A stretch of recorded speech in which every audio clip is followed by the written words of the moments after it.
மாண்பு உறுப்பினர் S. S. Krishnamurthy அவர்கள். மாண்புமிகு பேரவைத் தலைவர் அவர்களே, திருவண்ணாமலை மாநகராட்சியில் இன்று அதிகாலை எந்தவிதமான முன்னறிவிப்பும் இல்லாமல் மாநகராட்சிக்கு சொந்தமான கடைகளுக்கு அதிகாரிகள் சீல் வைத்து விட்டதனால் அதிலே கடை வைத்திருப்பவருடைய வாழ்வாதாரம் பாதிக்கப்பட்டுள்ளது. எனவே அவர்கள் வாடகை செலுத்துவதற்கு உரிய கால அவகாசம் தந்து அவருடைய கடையினுடைய சீலை எடுக்குமாறு அரசுடைய கவனத்திற்கு கொண்டு வருகிறேன். மாண்பு உறுப்பினர் கே.சி. கருப்பணன் அவர்கள். வாங்க சொல்லுங்க. மாண்பு உறுப்பினர் போஜராஜன் அவர்கள். மாண்புமிகு பேரவைத் தலைவர் அவர்களே, ரெட்டை குழல் துப்பாக்கி மாதிரி லெப்ட் ரைட் ரெண்டும் சேர்ந்து மத்திய ஆட்சி, அது பிஜேபி ஆட்சி அல்ல, நமது ஆட்சி, எந்த கட்சின்றது அல்ல, அது பிஜேபி ஆட்சி ஏன்னா அந்த வெறுப்பு அவசியம் இல்லை. ஆனா சொன்னாங்க செல்லசாமி அண்ணன், மரியாதைக்குரிய செல்லசாமி அண்ணன் சொன்னாரு, இங்க தமிழகத்தில் கல்வி நிலையங்கள் மூடி இருப்பதற்கு காரணம் மத்திய அரசுன்னு சொல்றார். லாஸ்ட் டைமே நம்ம கல்வித்துறை அமைச்சர் கூட சொல்லும் போது மூடப்பட்ட பள்ளிகள் எல்லாம் மூடப்படாது, அது திறப்பதற்கான முயற்சிகள் நாங்கள் செய்வோம் என்று சொன்னார்கள்.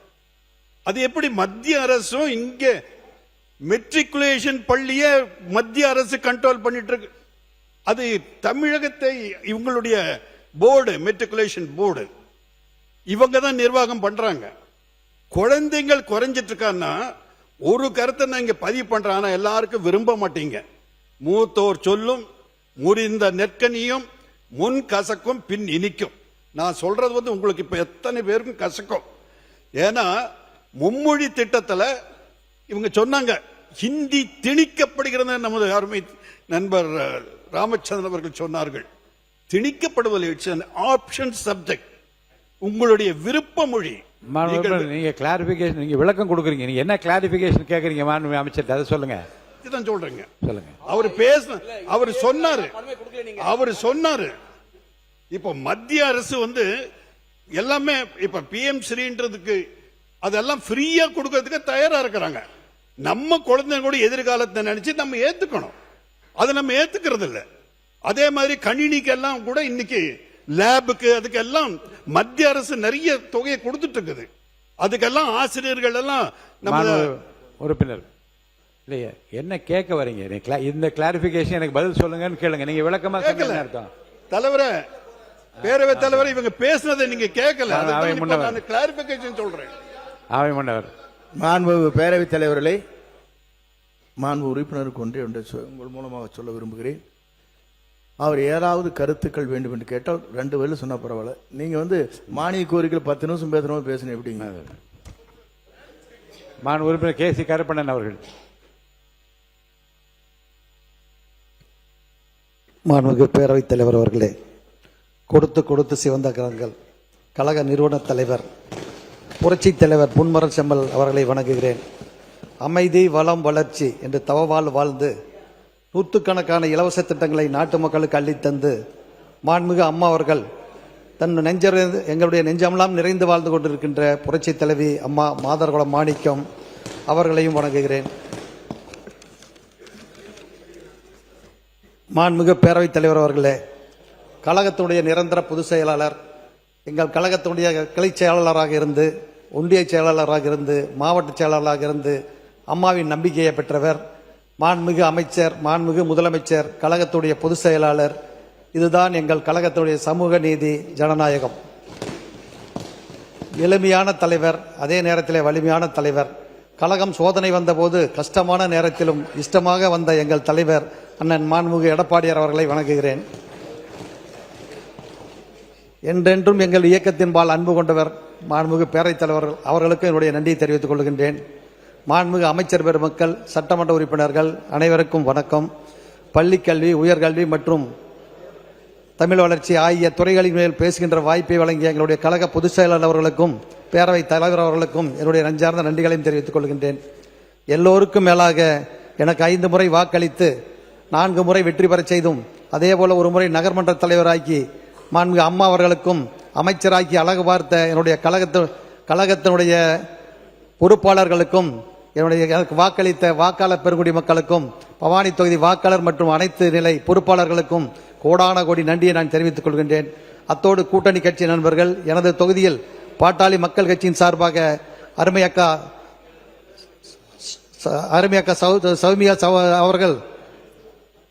சௌமியா அன்புமணி அவர்கள் என் தொகுதிக்கு வந்து பிரச்சாரம் செய்த அவர்களுக்கும் என்னுடைய நன்றி கலந்து தெரிவித்துக் கொள்கின்றேன். மாண்புமிகு பேரவைத் தலைவர் அவர்களே, என்னுடைய தொகுதியினுடைய கோரிக்கைகளை தெரிவித்துக் கொள்கின்றேன். எனது பவானி தொகுதியை பொறுத்தவரை நெசவு தொழிலும் விவசாயம் நிறைந்த பகுதி. கைத்தறி ஜமக்காலம் இந்தியாவிலேயே பெயர் பெற்றது. சென்னிமலை பெட்ஷீட் போன்ற கைத்தறி சமுக்காலம் பெட்ஷீட்டும் இந்திய லெவலில் ஒரு பெரிய பேர் வாங்கியிருக்கேன். இந்த தொழில் இப்பொழுது பவர்லூமில் போடுறதுனால நிறையா நெசவாளர் நின்று போச்சு. நெசவாளர்கள் மிகவும் வேலை இழக்கும் நிலையில் இருக்காங்க. அதனால் இந்த அரசு கைத்தறி நெசவாளருக்கு வேலை எடுக்கும் விதமாக இங்குள்ள நெசவாளர் கூட்டுறவு சங்கங்களை சிறப்பாக முறையில் நடைபெறவும், தமிழகத்தில் உள்ள அனைத்து நிலை சார்பில் நடைபெறுகின்ற கோப்டெக்ஸ் ஸ்டோர், சிந்தாமணி கடைகளில் விற்பனை செய்ய அரசு அனுமதி அளிக்க வேண்டும் கேட்டுக்கிறேன். அதே போல் அம்மாவுடைய அரசு, அண்ணன் எடப்பாடியோடைய அரசு இலவ வேசி சாலையில் 1% நமக்கு கைத்தறி கொடுத்துருந்தாங்க. ஆனால் இன்றைக்கு அந்த நிலைமை மாற்றப்பட்டிருக்கின்றது கடந்த 5 ஆண்டு காலமாக. அதனால் மீண்டும் அந்த சலுகை நம்முடைய கைத்தறி நெசவாளர்களுக்கு கொடுக்க வேண்டும் என்று அன்போடு கேட்டுக்கொள்கிறேன். அதே போல இன்றைக்கு மாவட்ட கைத்தறி நெசவாளருடைய கோரிக்கை என்னவென்று சொன்னால், மாண்புமிகு பேரவைத் தலைவர் அவர்களே, எங்கள் மாவட்டம் கைத்தறி நெசவாளர் கோரிக்கை, நெசவாளர் சங்கங்கள் நல்ல முறையிலே நேர்மையான முறையிலே கடந்த காலத்திலே செயல்படவில்லை. ஆகவே அந்த சங்கம் சிறப்பாக செயல்படவும், அதேபோல வருடம் அவர்களுக்கு கிடைக்க வேண்டிய ரெபெட் அந்த தீபாவளி சமயத்தில் கிடைக்கவும் இந்த அரசு நல்ல முடிவெடுக்க வேண்டும் என்ற நேரத்தில் கேட்டுக்கொள்கிறேன். அதே போல நெசவாளருக்கு என்று உங்களுடைய அரசு நிறைய சலுகைகளை அறிவிச்சிருக்கீங்க. அதில் முக்கியமான ஒரு 3 சலுகை மட்டும் நீங்கள் நிறைவேற்றி கொடுக்கணும்னு கேட்டுக்கிறேன்.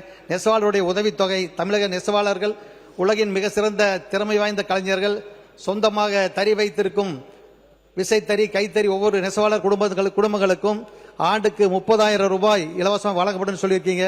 அது கண்டிப்பாக கொடுக்கணும் இந்த நேரத்தில் கேட்டுக்கிறேன். அதே போல விசைத்தறிகளுக்கு கட்டமில்லா மின்சாரம் புரட்சித் தலைவி அம்மா அவங்க 200 யூனிட் கொடுத்திருந்தாங்க. நீங்க 500 யூனிட் கொடுக்கறதா சொல்லியிருக்கீங்க. அதையும் உடனடியாக வழங்கணும்னு கேட்டுக்கிறேன். அதே மாதிரி பவர்லூமுக்கு புரட்சித் தலைவி அம்மா அவர்களோட அரசு, அண்ணன் எடப்பாடியோட அரசு 750 யூனிட் இலவசமாக கொடுக்குன்னு சொல்லியிருந்தாங்க. அதை நீ 1500 யூனிட்டா கொடுக்குன்னு சொல்லியிருக்கீங்க. அதையும் இந்த அரசு உடனடியாக வழங்கணும்னு கேட்டுக்கிறேன். அதே போல நம்ம சோலார் போடுறவங்களுக்கு 75% மானியமும், அதே போல தறி பட்டறைக்கு 100% மானியம் கொடுக்குறேன்னு சொல்லியிருக்கீங்க. இந்த 3 கோரிக்கையை நீங்க உடனடியாக வழங்கணும் இந்த நேரத்தில் நான் கேட்டுக்கிறேங்க. நான் அங்க பார்த்துட்டு பேசுறேன், இங்க இருக்காரா எங்க மாவட்ட அமைச்சர் தெரியும். அவர் கைத்தறி பத்தியும் பவர்லூம் பத்தி எப்படி இருக்குன்னு தெரியும். ஆனா அவர்களுக்கு இந்த கடந்த காலத்தை மறந்து அம்மாவுடைய ஆட்சி, எடப்பாடியோட ஆட்சி காலத்தில் எப்படி நம்ம இலவச வேட்டி சேலை அவங்களுக்கு கொடுத்தோமோ அவங்க நெய்யற அளவுக்கு அவங்களுக்கு கொடுக்கணும்னு பக்கத்து எல்லாமே சீனியர் மினிஸ்டர் எல்லாம் இருக்கீங்க. அதனால கண்டிப்பாக இந்த முறை அதை மாற்றி கொடுங்க. ஏன்னா கடந்த 5 ஆண்டு காலமாக படாத கஷ்டம் இல்லை, அவ்வளோ கஷ்டப்பட்டாங்க. இப்போ எல்லாம் தாய்மார்கள் காலையில் 5 மணிக்கு பஸ் ஏறி 100 கிலோமீட்டர் அந்த போய் வேலை பார்த்துட்டு சாயந்தரம் 8 மணிக்கு வர்றாங்க. திரும்ப காலையில் அவங்க 4 மணிக்கு எதிர்த்து சாப்பாடு செஞ்சு வச்சுட்டு திரும்ப அவங்க வேலைக்கு போக வேண்டிய காலகட்டமாக இருக்கு. அதனால் அவங்க வீட்டிலேயே சொந்த சொல்லி தைக்கிறதுக்காக இதை நீங்கள் ஒரு வருஷம் பூரா நேரு கொடுங்க, ஒன்றும் பிரச்சனை இல்லை. எவ்வளோ அவங்களால முடியுமோ முச்சு நீங்கள் பவர்லூம் கொடுங்க, வேண்டாம்னு சொல்ல. அதனால் அதை கொஞ்சம் மாற்றி கொண்ட நேரத்தில் அன்போடு கேட்டுக்கிறேங்க. அதே போல மற்றும் வெளிநாடுகளுக்கு ஏற்றுமதி செய்யலாம். இன்னைக்கு பெட்ஷீட் தெரியும் உங்களுக்கு, பெட்ஷீட்டு சமகாலமெல்லாம் இன்னைக்கு வெளிநாட்டிலிருந்து வரவங்களாம் இங்கே வந்து பவானி தேடியும் சென்னிமலை தேடி வந்து வாங்கிட்டு போறாங்க. அதை நம்முடைய துறை மூலம் அரசு மூலம் ஒரு நடவடிக்கை எடுத்து ஒரு எக்ஸ்போர்ட் பண்றதுக்குண்டான முயற்சி எடுத்தீங்கன்னா உங்க பேரு ஈரோடு அந்த பகுதி ஈரோடு, கரூர், திருப்பூர்ல பேர் விளங்கிட்டு இருக்கு. அதனால அமைச்சர் செய்யணும் இந்த நேரத்தில் அன்போடு கேட்டுக்கிறேங்க. அதே போல விவசாயம் நிறைந்த பகுதி தலைவர் இருக்கிறவங்களுக்கு தெரியும். எங்க இதுல கரும்பு, வாழை, மஞ்சள், நெல் அதிகமாக பயன்படுறோம். ஆனா இன்னைக்கு இருக்கிற நிலைமை என்னன்னா, விவசாயி சொல்லுவாங்க உழவுகோல் உண்டா இது கூட மிச்சமாகன்னு சொல்லி ஒரு பழமொழி இருக்குது, உழுதுகோல் கூட மிச்சமாக பழமொழி இருக்குது. அதனால அந்த நிலைமை மாற வேண்டும் இன்னைக்கு.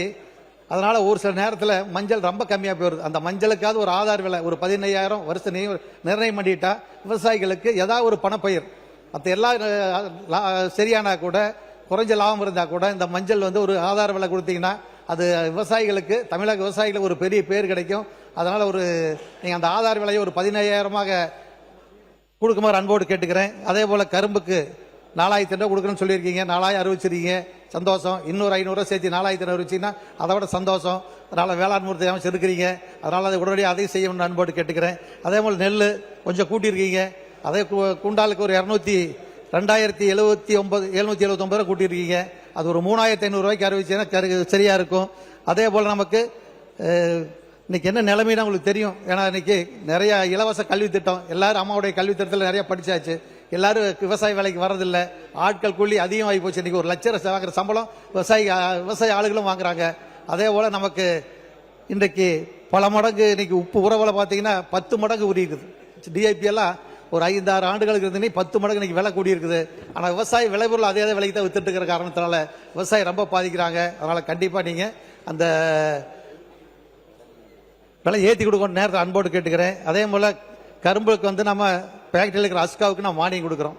அதே போல இன்னைக்கு எங்க ஏரியாவில் கவுந்தப்பாடி அந்த பவானி தொகுதி ஒரு 4-5 தொகுதியில் பார்த்தீங்கன்னா கரும்பு விலை நிறைய அடிக்கிறாங்க. அவங்களுக்கு எந்த மானியம் இல்லை. அதனால் அவங்களுக்கு ஒரு ஏக்கரா மானியம் கொடுத்தா கூட அதனால ஒரு சந்தோஷமா இருக்கு. ஃபேக்டரி வெட்டுறவங்களுக்கு நல்ல விலை கிடைக்குது. ஆட்டுறவங்களுக்கு ஏன்னா ஒரு சில இடத்துல கரும்பு போய் வண்டி எடுக்க முடியாது. விவசாயிகளோட பல சிரமப்படுறாங்க. அதனால அங்கேயே அவங்க கிரசர் போட்டு வெல்லம் சர்க்கரை அடிக்கிறாங்க. அது இன்னைக்கு நீங்க அதை கொடுத்தா ரொம்ப சந்தோஷமா இருக்கு. கிட்டத்தட்ட ஒரு 25 ஆண்டு காலமா பழனி பஞ்சாதாரம் உலகம் பூரா பேர் வாங்கியிருக்குன்னா அது கவுந்தப்பாடியும் சித்தோடு சர்க்கரையும் வெல்லம் தான். அதுதான் இன்னைக்கு ஒரு சிறப்பான பேர் வாங்கியிருக்கு.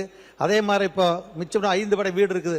முருகனோட இஷ்ட தெய்வம் 6 வடை வீட்டில் நீங்க அந்த பஞ்சாதாரத்தை பழனியில் மட்டும் அந்த சர்க்கரையும் வெள்ளத்தையும் வாங்கி உபயோகப்படுத்துறாங்க. அதை நீங்க இந்த 5 வடை வீட்லையும் 6 வடை வீடும் இந்த பகுதியினுடைய சர்க்கரை வெள்ளம் வந்துச்சுன்னா பழனி பஞ்சாமிரதம் என்ன டேஸ்ட் இருக்கோ அதுவும் 5 வடை வீட்டில் அந்த டேஸ்ட் வந்துடும். அதனால அறநிலைத்துறை அமைச்சர் இல்லை. அதனால அவர் அதை தெரிஞ்சுக்கிட்டு கண்டிப்பா பண்ணணும். இந்த நேரத்தில் அன்போடு கேட்டுக்கிறேங்க. அதே மாதிரி பவானி சாகர் ஆனால் எங்களுக்கு திருப்பூர் மாவட்டம், கரூர் மாவட்டம், ஈரோடு மாவட்டத்தில் கிட்டத்தட்ட ஒரு 15 லட்சம் ஏக்கர் விவசாயம் பெறக்கூடிய அருமையான ஒரு பவானி சார் ஆனால் நம்ம நீர்ப்பாசனத்துறை அமைச்சருக்கு ஒரு சின்ன வேண்டுகோள். நீர்வளத்துறை ஆனால் ஒரு சின்ன வேண்டுகோள்னா எங்களுக்கு பவானி சார் டேம் வந்து எங்களுக்கு 3 மாவட்டத்துக்கு மிகப்பெரிய ஒரு கொங்கு மண்டலத்திலேயே ஒரு பெரிய விவசாயத்தை கொடுக்குதுங்க. அதில் வந்து இன்னைக்கே பார்த்தீங்கன்னா தண்ணி இல்லை. இன்னைக்கு அநேகமாக இன்னைக்கு 90 அடி 100 அடி இருக்க வேண்டியது இந்த இடத்துல இன்னைக்கு 50 அடி தான் இருக்கு. அதனால நம்மளுக்கு இன்னைக்கு குடி தண்ணீர் ஒரு 15 நாள் தண்ணி கொடுத்துருக்கீங்க, உங்களுக்கு நன்றி. அதே மாதிரி நமக்கு புரட்சித் தலைவர் எம்ஜிஆர் ஆலயம் அம்மாலயம் பேசப்பட்ட திட்டம் பாண்டியாறு புன்னமலை திட்டம். நான் அமைச்சராக இருக்கும்போது நானும் பொள்ளாச்சி ஜெயராமன் 2 பேரும் போய் கேரளா நீர்ப்பாசனத்துறை அமைச்சர்கிட்ட பேசி அவங்க கரண்ட் எடுத்துக்கிறது நம்ம தண்ணி நாம் எடுத்துக்கிறது பேசி முடிவு பண்ணி 2 முதலமைச்சர் பேசுறதுக்கு ஒரு தேதி குறிச்சோம். அடுத்த 2 நாளில் கொரோனா வந்துருச்சு. அதனால் அந்த பேச்சுவார்த்தை நின்று இருந்து அதுக்கப்புறம் ஆட்சி மாற்றம் வந்துருச்சு. அதனால் நீங்கள் அந்த பாண்டியாறு புன்னமலை திட்டத்தை கண்டிப்பாக நிறைவேற்றி கொடுங்க. ஒரு எப்படி நமக்கு மேட்டூரில் தண்ணி இல்லாத போது கூட பவானி சாரில் தண்ணி இருக்கும். அதனால் அதை நிறைவேற்றி கொடுத்தீங்கன்னா ஏன்னா நமக்கு நம்ம ஏரியாவில் பெயர் தமிழ்நாடு எல்லைக்கு உட்பட்டு பெயர் தண்ணீர் வந்து நேராக போய் அரபிக்கடலில் வீணாக கலக்குது. ஆனால் அரபிக்கடலுக்கு போகுது. அதே மாதிரி இன்னும் மேற்கு தொடர்ச்சி மலையில் இருக்கிற நிறையான இடத்துல நம்ம பெயர் தண்ணி பூரா அந்த மேசரிவில் பெயர் தண்ணி பூரா அரபிக்கடலுக்கு போகுது. அதை திரும்பி கொண்டாந்தோம்னா பவானி டேமுக்கு வரும், மேட்டூருக்கு நமக்கு தண்ணி கிடைக்கும். அதனால் அதுக்கு ஒரு முடிவெடுத்து ஏன்னா ஒரு 50-60 ஆண்டு காலமாக பேசிட்டு இருந்த அத்திக்கடவு அவனாசி திட்டத்தை எடப்பாடியார் நிறைவேற்றி கொடுத்த மாதிரி இந்த ஆட்சிக்கு ஒரு நல்ல பேர் வேணும்னா அதை நீங்கள் செஞ்சு கொடுக்குற நேரத்தில் கேட்டுக்கிறேங்க. அதே போல நமக்கு நல்லாறு ஆனவளார் திட்டம் இருக்கு. அதே போல நமக்கு எல்லாம் எடப்பாடியார் நிறைய செஞ்சு கொடுத்துருக்காங்க. ஏன்னா விவசாயத்தில் ஒரு பேர் இருக்கு. ஏன்னா நமக்கு வந்துட்டு காவேரி குண்டார் இணைப்பாக ஒரு பண்ணியிருக்காங்க, அத்திக்கடவு அவனாசி திட்டம் கொடுத்துருக்காங்க. ஓவர்ஃப்ளோ ஆகிற தண்ணியை நிறைய சின்ன சின்ன குளங்களுக்கு திருப்பி விட்டுருக்காங்க. அதனால எங்க தொகுதியெல்லாம் இன்னைக்கு பெரிய லெவலில் பயன்பட்டு இருக்குது. அவர் ஒரு பெரிய பேர் அவருக்கு கிடைத்திருக்கிற காரணத்தினால அதே பேர் இந்த அரசுக்கும் கிடைக்க நீங்களும் அதை செய்து கொடுக்க வேண்டும் நேரத்தில் அன்போடு கேட்டுக்கிறேன். எனது தொகுதியில் ஒரு சில இடங்களில் செங்கல் சோலை வச்சிருக்காங்க. அன்னைக்கு கூட நான் பேசினேன். செங்கல் சோலையில் வந்து இன்னைக்கு திருப்பூர் ஈரோடு மாவட்டத்தில் நிறைய செங்கல் எடுத்துக்கிறாங்க. ஆயிரக்கணக்கான பேர் வேலை செய்யறாங்க. ஆயிரக்கணக்கான பேர் வேலை செஞ்சாலும் அன்னைக்கு அண்ணன் எடப்பாடியோட ஆட்சியில் குடிமராமத்தில் ஒரு லோடு மண் 2500 ரூபா, இன்னைக்கு ஒரு லோடு மண் 7500 ரூபா 10,000 ரூபாய்க்கு விற்குது. எந்த பர்மிட்டும் கொடுக்கறது இல்லை. செம்மண்ணும் அதே மாதிரி மேட மண்ணும். அதே மாதிரி குடிமராமத்து திட்டத்தில் ஒரு ஜியோ போட்டாங்க. எப்போ போட்டாங்கன்னாங்க ஜியோ அரசு ஆணை எண் 233/2017 அரசு ஆணை எண் 50 MMC 2017 சொல்லி ஒரு ஜியோ போட்டாங்க. அதை பாருங்க. அதுபடி நீங்க கொடுத்தீங்கன்னா வருஷம் பூரா மண் எடுத்துட்டே இருப்பாங்க. ஏன்னா இப்போ ஒன்றும் இல்லை, நீங்கள் ஒரு டேமில் வந்து ஒரு லோடு மண் வலிச்சுன்னா 10,000 தண்ணி தேங்குது. 1 லட்சம் லோடு வலிச்சா எவ்வளோ தண்ணி தேங்குன்னு யோசிச்சு பாருங்க. அது எவ்வளோ ஒரு பெருமைன்னு பாருங்க. இப்போ நீ பவானி சார் டேமெல்லாம் மீண்டும் நம்ம அந்த வண்டல் மண்ணும் அந்த மேட மண் வலிக்கிற நீங்கள் வருஷம் பூரா கொடுங்க. மேட்டூர் டேமு அதே மாதிரி பவானிசார் டேம் எப்போ தண்ணி குறையிற பக்கம்ல அந்த வண்டல் மண் மட்டும் கொடுக்க வேண்டாம். வண்டல் மண்ணுங்கிறது நம்ம கம்மியாக தான் போகும். அதில் என்னன்னு சொன்னீங்கன்னா அவர் கூட இன்னைக்கு வண்டல் மண் மாஃபியா கூட்டம்னு சொல்லி சொன்னார் நம்முடைய கனிவளத்துறை அமைச்சர். அது அப்படி கிடையாதுங்க. ஒரு 10 லோடு மண் வேணும்னா அந்த விவசாயி டிராக்டர் வச்சிருக்கிறது இல்லை, லாரி வச்சிருக்கிறது இல்லை. அதே மாதிரி வாடகை லாரியில் தான் எடுக்கணும், வாடகை டிராக்டர் தான் கொடுக்கணும். அப்போ வாடகை வண்டியில் எடுக்கும்போது என்ன நினைக்கிறாங்க, கொண்டு விற்கிறான்னு நினைக்கிறாங்க. அது விற்றாலும் பரவாயில்ல, நமக்கு எவ்வளோ ஒரு லோடு மண் எடுத்தால் 10,000 லிட்டர் தண்ணி தேங்க யோசிச்சு பாருங்க. 1,00,000 லிட்டர் மண் எடுத்தோம்னா எவ்வளோ தண்ணி தேங்க யோசிச்சு பாருங்க. அதே மாதிரி நம்ம மேட்டூர் பவானிசாரும் கிட்டத்தட்ட ஒரு 5 அடியிலிருந்து 10 அடி வரைக்கும் வண்டல் மூடி இருக்கு. அதே மாதிரி சைடில் வந்து நமக்கு நிறையா மண் மேட மண் கிடைக்குது. ஏன்னா இப்போ நீங்களாச்சு நானாச்சு நம்மளுடைய பேரவை தலைவராக இருந்தால் கூட ஒரு வீடு கட்டினா ஒரு 50 நட்ட மண் வேணும். 50 நட்ட மண் நம்ம 2,500 ரூபாய்க்கு வாங்கின மண் இன்னைக்கு நைட்டில் தெரியாமல் கொண்டு வந்து 7,500 ரூபாய்க்கு 10,000 ரூபாய்க்கு கொட்டுறாங்க. அதனால எவ்வளோ யாருக்கு லாஸ் நினைச்சு பாருங்க. அது அரசுக்கு வர வேண்டிய பணம் வேற யாருக்கா போயிட்டு இருக்கு. அதனால நீங்க அதை கண்டிப்பா அதுக்கு அனுமதி கொடுத்தீங்கன்னா, எடப்பாடியார் ஆட்சியில் எப்படி அனுமதி கொடுத்தாங்களோ வருஷம் பூரா வலிச்சுக்கலாம். எங்க தொகுதியில் இருக்கிற குளமெல்லாம் 10 அடி 15 அடி வலிச்சிருக்கிறோம். 3 மாசத்துல போயிற தண்ணி எல்லாம் கூட இன்னைக்கு 1.5 வருஷம் ஆகி கூட இன்னும் தண்ணி குறையாம கிடக்குது. அதனால நீங்க அதை கண்டிப்பா செஞ்சு கொடுக்கணும். இந்த நேரத்தில் கேட்டுக்கிறேங்க. 6 ரூபாய்க்கு விற்க வேண்டிய செங்கல் இன்னைக்கு 15 ரூபாய்க்கு விற்கிறங்க. அதனால அதை நீங்க செஞ்சு கொடுக்கணும். இந்த நேரத்தில் கேட்டுக்கிறேங்க.